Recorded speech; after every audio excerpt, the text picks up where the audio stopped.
Waalaikumsalam warahmatullahi wabarakatuh. Iya, jadi pada kesempatan pagi menjelang siang pada hari ini adalah merupakan pertemuan terakhir kita. Ya, untuk kesempatan hari ini maksudnya. Oke, kita langsung saja bahas soal-soalnya. Jadi hari ini itu sudah tidak ada lagi materi. Jadi mulai dari minggu ini sampai dengan minggu-minggu berikutnya itu sudah tidak ada lagi materi. Jadi yang saya berikan adalah pembahasan-pembahasan soal atau review-review daripada materi-materi yang sudah pernah kita pelajari, gitu ya. Oke, izinkan saya untuk men-share slide-nya. Baik. Drilling itu maksudnya adalah latihan soal, gitu ya. Jadi latihan soal TPS.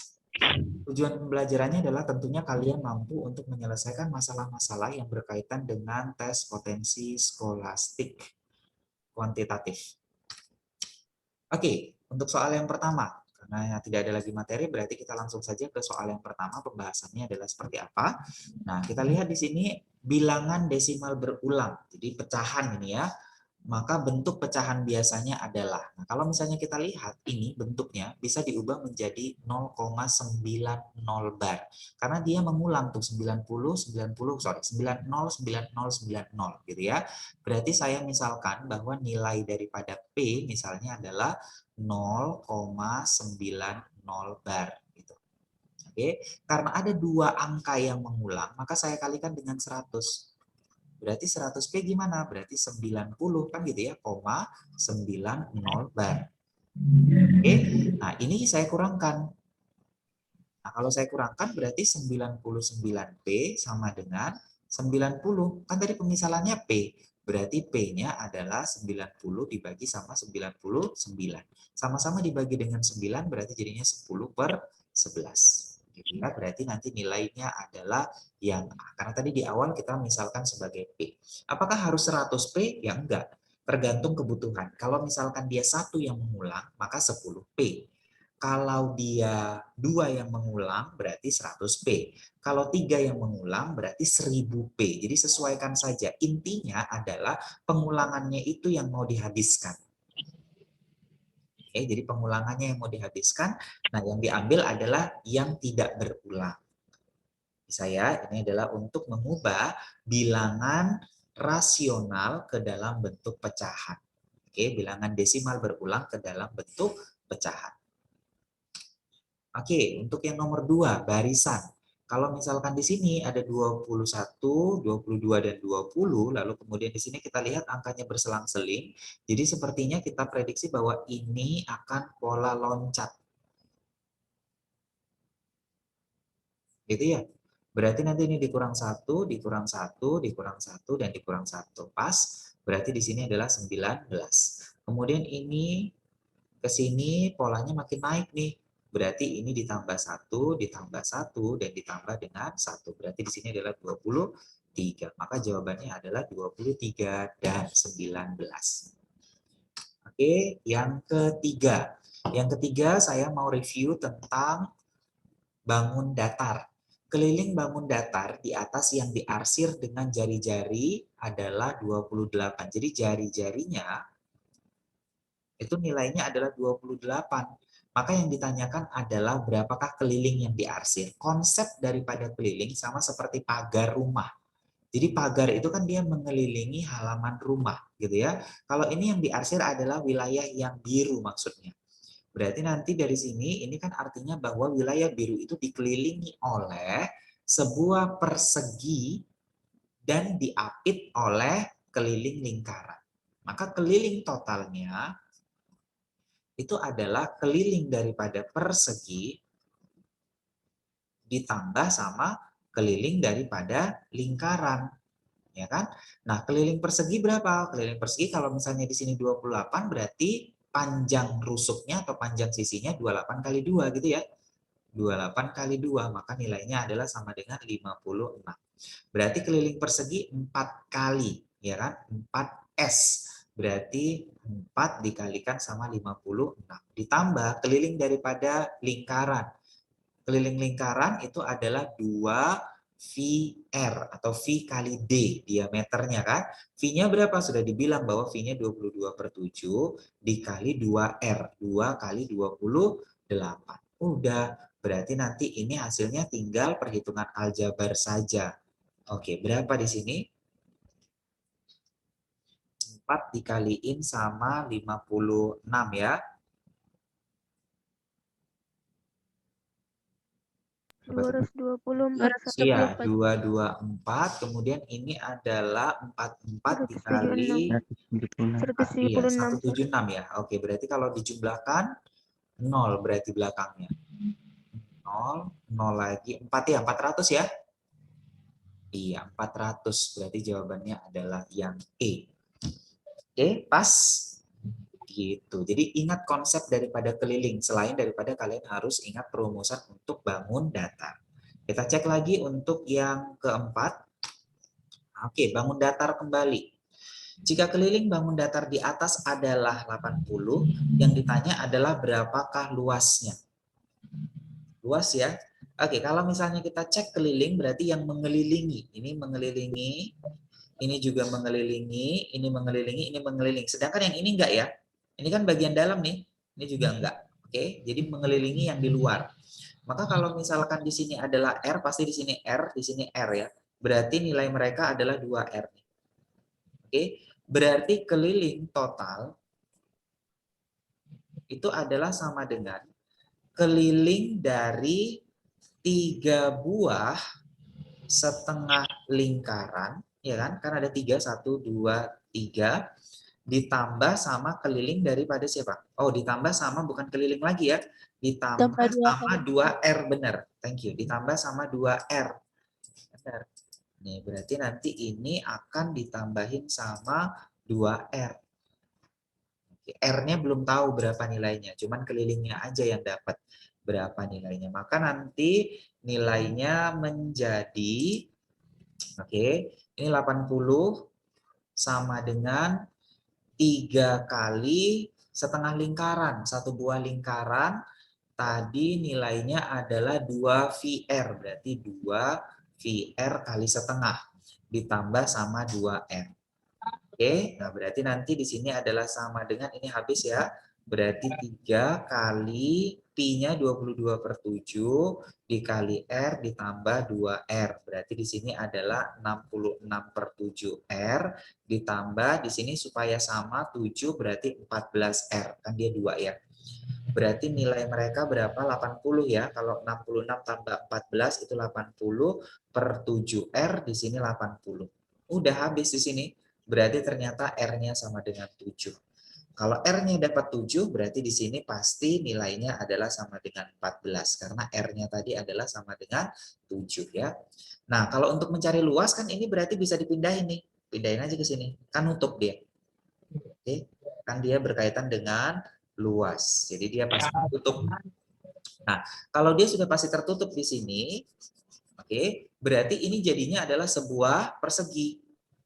Berarti untuk luas total itu adalah luas dari setengah lingkaran, yang mana? Yang ini.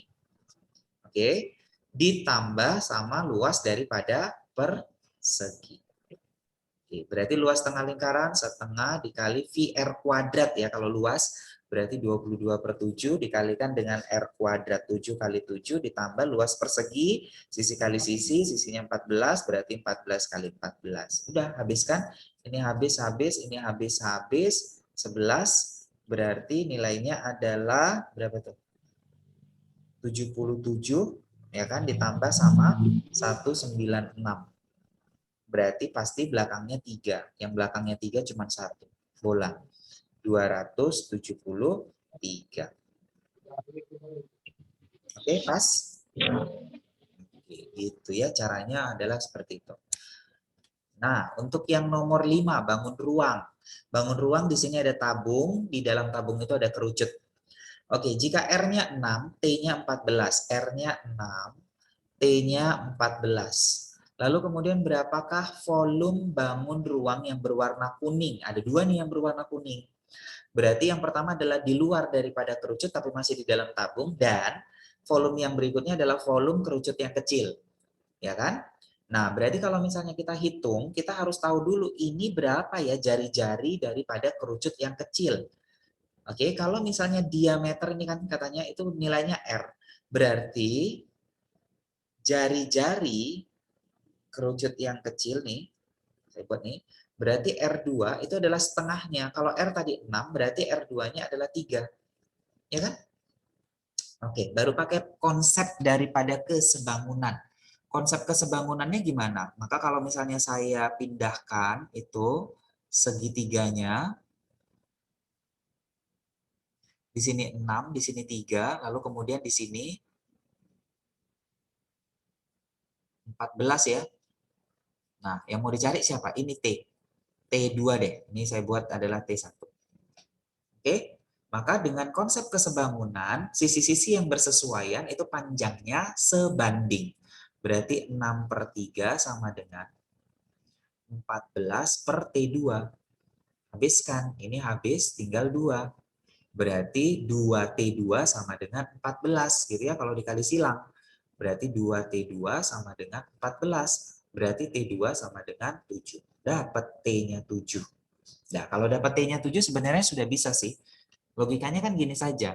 Kalau misalkan dia volume yang berwarna kuning, volume kuning, itu adalah sama dengan volume kerucut kecil. Volume kerucut kecil itu kalau kerucut apa volumenya? Silakan open mic. Volume kerucut.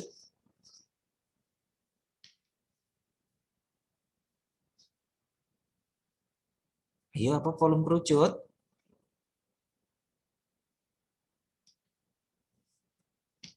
Lupakah volume kerucut? Sepertiga dikali R kuadrat kali T. Iya, benar. Thank you ya. Oke, thank you Bill. Yaitu adalah sepertiga VR kuadrat T. Kalau dia tabung, VR kuadrat kali tinggi, Sir. iya, benar, thank you. Tidak ada sepertiganya, gitu ya. Jadi bedanya cuma itu saja. Ingat bahwa kalau misalnya tabung itu diturunkan dari prisma, luas alas kali tinggi, karena alasnya lingkaran, berarti VR kuadrat kali T. Kalau dia kerucut itu diturunkan dari limas, yang alasnya bentuknya adalah lingkaran. Limas itu sepertiga luas alas kali tinggi, makanya sepertiga VR kuadrat T. Itu saja dia. Oke, nah berarti kita hitung berarti volume kerucut yang kecil itu adalah sepertiga VR kuadrat T. Tapi R-nya kita pakai R2 ya. T-nya juga kita pakai T2. Di mana T2 tadi 7. Ditambah. Nah, untuk yang di luar ini kan pastinya adalah volume tabung dikurangin sama volume kerucut yang besar. Volume tabung itu adalah VR kuadrat T. Kita pakai R1 sama T1, bukan R2, karena dia yang besar. Dikurangkan sama kerucut. Kerucutnya juga kerucut yang besar. Berarti nanti jadinya adalah sepertiga VR kuadrat T. Ini juga pakai yang R1, yang 6. T1-nya juga 14. Nah ini kan sama nih.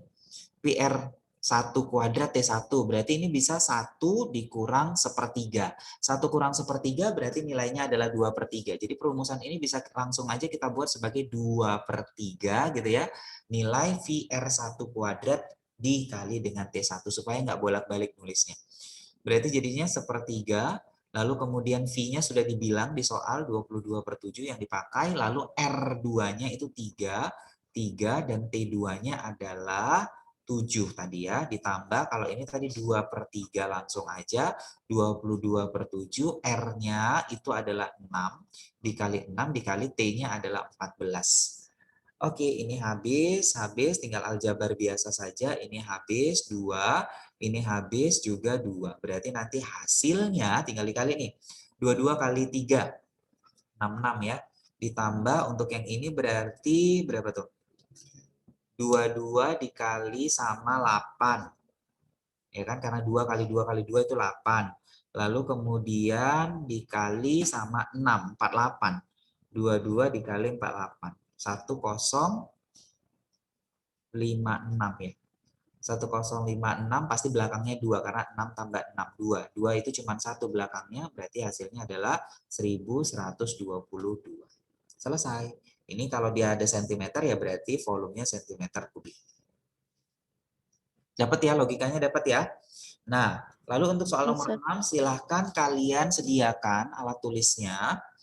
Ya, sediakan dulu alat tulisnya, maka silakan dicoba karena ini bolak-balik sudah pernah muncul ya soal-soal dengan tipe yang seperti nomor 6. Soalnya seperti apa? Maka silakan dicoba dijawab terlebih dahulu, saya tunggu.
Oke, berapa jawabannya? Masih in progress? Sir. 43. Thank you ya. Pertama pasti yang ini ya kita cari ya. Berapa ini? 180 kurang 115. 65, Sir. 65, thank you, 65. Lalu kemudian itu kan segitiga. Kalau segitiga berarti jumlahnya adalah 180 besar sudutnya kan? Berarti nanti jadinya adalah 65 ditambah sama 2x ditambah sama x ditambahin sama 7. Oke, berarti 180 dikurang, ini berapa? 65 ditambah 7, berarti 72. Sama dengan 3x. Berarti x-nya sama dengan 108 ya kan, dibagi sama 3, berarti nilainya adalah 36. Oke, derajat x-nya. Nah, yang ditanya adalah sudut ABC. ABC itu nih ya, yang sudut ABC, sudut B-nya. Berarti x ditambahin sama 7. X tambah 7, 36 ditambah 7, 6 tambah 7, belakangnya 3. Berarti jawabannya adalah 43 derajat. Good. Pas ya, jawabannya adalah E. Oke, lanjut lagi kita ke soal yang nomor 7. Silakan seperti tadi, silakan dicoba dijawab. Ini adalah mengulang pelajaran himpunan. Diketahui, saya baca ya, diketahui dalam suatu kelas ada 35 orang yang senang bermain badminton, 21 orang senang bermain voli, 11 orang senang bermain badminton dan voli. Dan X orang tidak menyukai keduanya. Jika kelas tersebut berisi 50 siswa, maka yang tidak senang keduanya adalah.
Dapat? Berapakah hasilnya?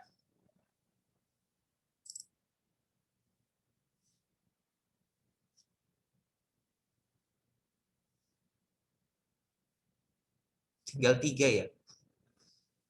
Abil, Zuria, dan Nadia.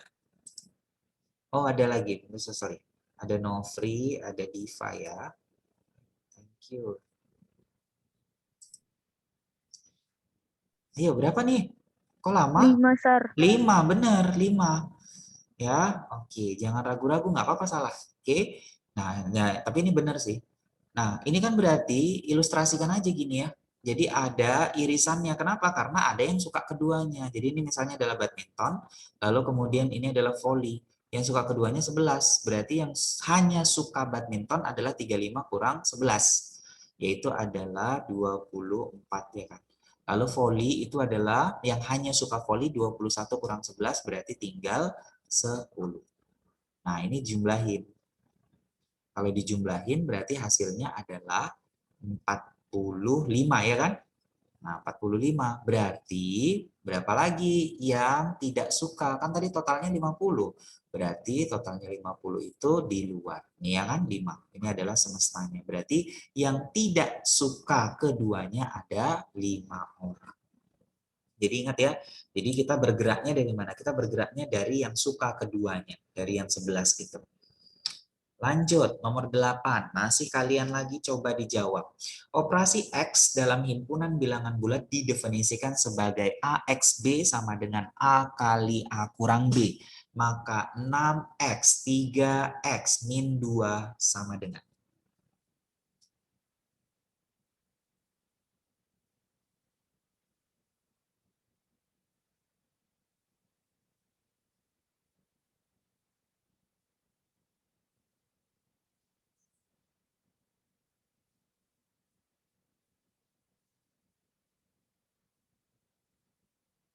A, Sir. Oke, oke, cepat ya. Oke, thank you. Berarti kan pertama yang pasti kita kerjain adalah yang di dalam kurung tuh, berarti 3, gini, sorry, kebanyakan lagi. Sebentar, saya hapus. Karena simbolnya juga harus pas sih. Oke, berarti 3X di dalam ini min 2. Berarti kan itu artinya adalah 3 kali 3 kurang min 2, ya kan? Berarti jadi 3 kali 5, 15. Berarti 6 ini 15. Berarti kan jadinya 6 kali 6 kurang 15. Berarti jadinya 6 kali min 9. Maka nilainya adalah min 54. Oke, thank you. Pas jawabannya adalah min 54. Oke, nah kalau ini saya coba kerjakan bareng-bareng ya. Oke, jadi kalau misalnya kayak gini, ini adalah program linier atau pertidaksamaan, menggambar daerah himpunan pertidaksamaan, mungkin yang pernah dapat itu adalah di kelas 9. Jika X dan Y adalah anggota himpunan bilangan real yang terletak pada himpunan sistem pertidaksamaan ini, maka berapakah nilai maksimum dari X ditambahkan dengan 2Y? Maka gambarkan dulu ini, dan semuanya sih sebenarnya. Oke ya, jadi pengaruh daripada lebih besar dan lebih kecil itu hanya pada daerah arsirannya. Oke, ini X, kemudian ini adalah Y. Nah, untuk menggambarkan sebuah garis, maka kita perlu tahu titik potong. Kalau titik potong itu berarti pada saat X-nya 0, Y-nya berapa, pada saat Y-nya 0, X-nya berapa. Kalau X-nya di sini adalah 0, berarti kan jadinya 3Y, kalau garis sama dengan ya, sama dengan 18, berarti Y-nya adalah 6. Maka titik potong sumbu sumbu Y itu adalah 0,6. Kalau Y-nya yang 0 lah di sini, berarti nanti jadinya 6X sama dengan 18, maka X-nya adalah sama dengan 3. Gambarnya gimana? Berarti di sini 3, di sini 6. Satuin. Ya.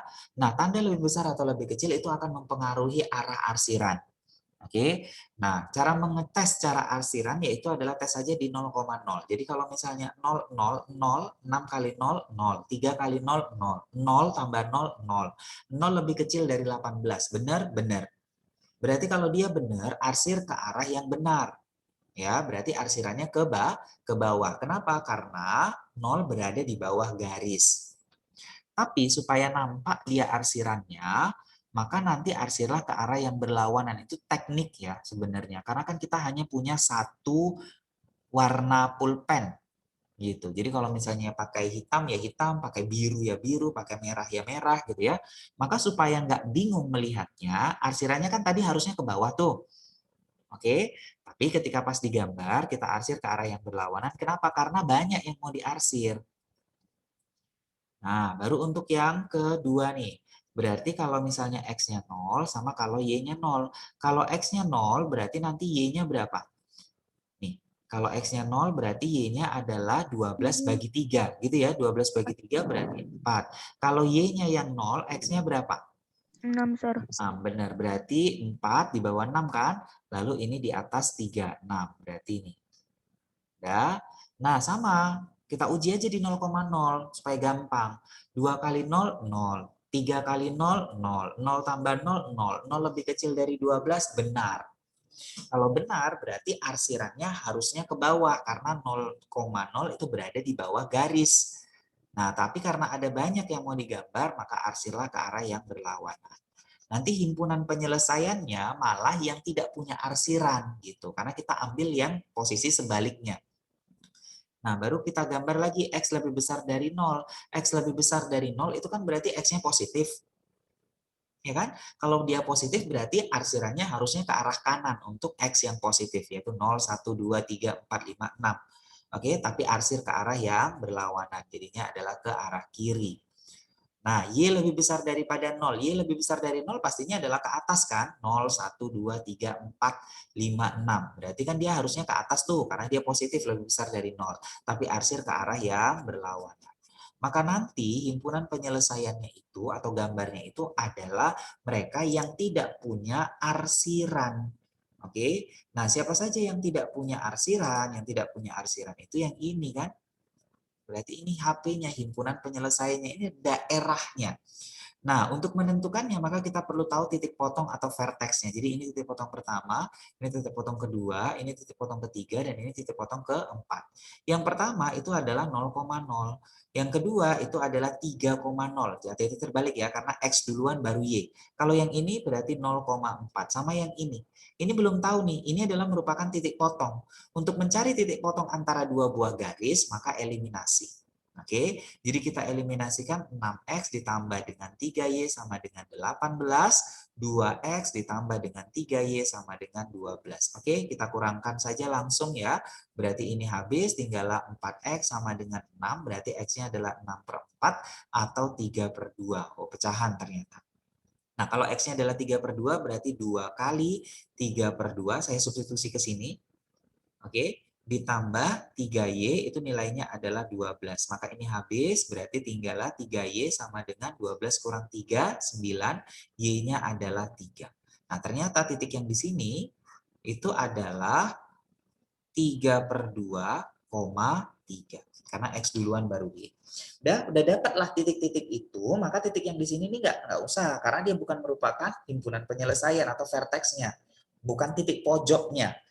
Nah, jadi yang 4 ini saja yang kita tes ke dalam apa yang ditanya. Yang ditanya adalah X ditambahkan dengan 2Y. Ya, berarti kita buat 0,0. Kalau 0,0 ya jelas nilainya 0 ya kan? Karena 0 tambah 2 kali 0, 0. 0 tambah 0, 0. Lalu 3,0 berarti X-nya saja yang 3, berarti nilainya 3. Lalu kemudian 0,4 berarti nanti nilainya menjadi X-nya 0, Y-nya 4, berarti 8. Lalu kemudian yang kita uji tadi 3/2,3. 3/2,3 berarti jadinya 3/2 ditambahin sama 6. 3/2 itu 1/2. 1/2 tambah 6 berarti 7/2. Berarti yang ditanya adalah nilai yang maksimum. Kalau nilai yang maksimum berarti nilai yang paling besar. Berarti nilai yang paling besar itu adalah 8. Dapat ya konsepnya? Gitu. Jadi nanti ini secara khusus akan kalian pelajari di matematika kelas 11 nantinya. Namanya adalah babnya program linier. Tapi untuk menggambarkan grafiknya sudah mulai diperkenalkan di SMP kelas 9. Menggambarkan daerah himpunan penyelesaian dari sebuah pertidaksamaan. Oke, soal terakhir. Soal nomor 10. Ya, fungsi yang barusan kalian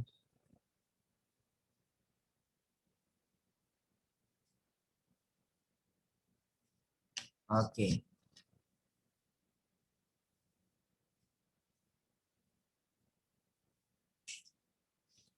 Nih, nomor 10.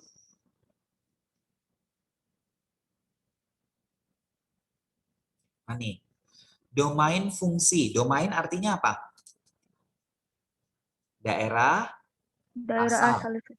Benar. Domain fungsi ini adalah X elemen R, X-nya tidak sama dengan A. Ya, pastilah ya kalau X-nya A, per 0 nanti jadinya penyebutnya 0. Dan GX sama dengan 2X kurang 1. Nah, ini katanya domain ini sama dengan domain F. Berarti kan X tidak sama dengan A, berarti domainnya. Maka nilai A-nya berapa ya? Berarti kita cari dulu nilai daripada F inverse komposisi G inverse. Nah, ini. Berarti nih kalian pasti lebih fresh lagi bahwa A ini sifatnya bisa dicari dengan dua cara. Pertama adalah cari dulu inverse-nya masing-masing, baru kemudian komposisikan. Atau inverse-nya dikeluarkan dengan cara komposisi terlebih dahulu. Kalau komposisi terlebih dahulu, maka ini adalah G komposisi F ya, jadi terbalik ya. Hati-hati. Jadi kalau inverse-nya keluar bukan F komposisi G. Ingat lagi sifat-sifat komposisi dan inverse yang kalian pelajari di kelas 10. Sedang kalian pelajari. Bukan sedang sih, sudah lewat kalian pelajari. Karena kalian sudah belajar trigonometri sekarang untuk matematika wajibnya. Oke? Nah, saya pakai yang ini. Karena kalau misalnya saya inverse-kan, jadi bolak-balik nanti saya kerjanya. Nggak masalah sih sebenarnya kalau misalnya kalian inverse-kan terlebih dahulu, karena ini toh ada cara cepat untuk menginverse-kannya, yaitu adalah dibalik dinegatifkan ini sama ini kan, yang dibalikkan sama dinegatifkan.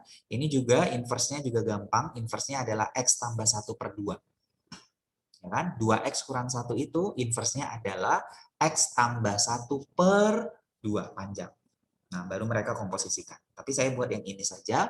Berarti kalau yang di sini, berarti nanti jadinya adalah G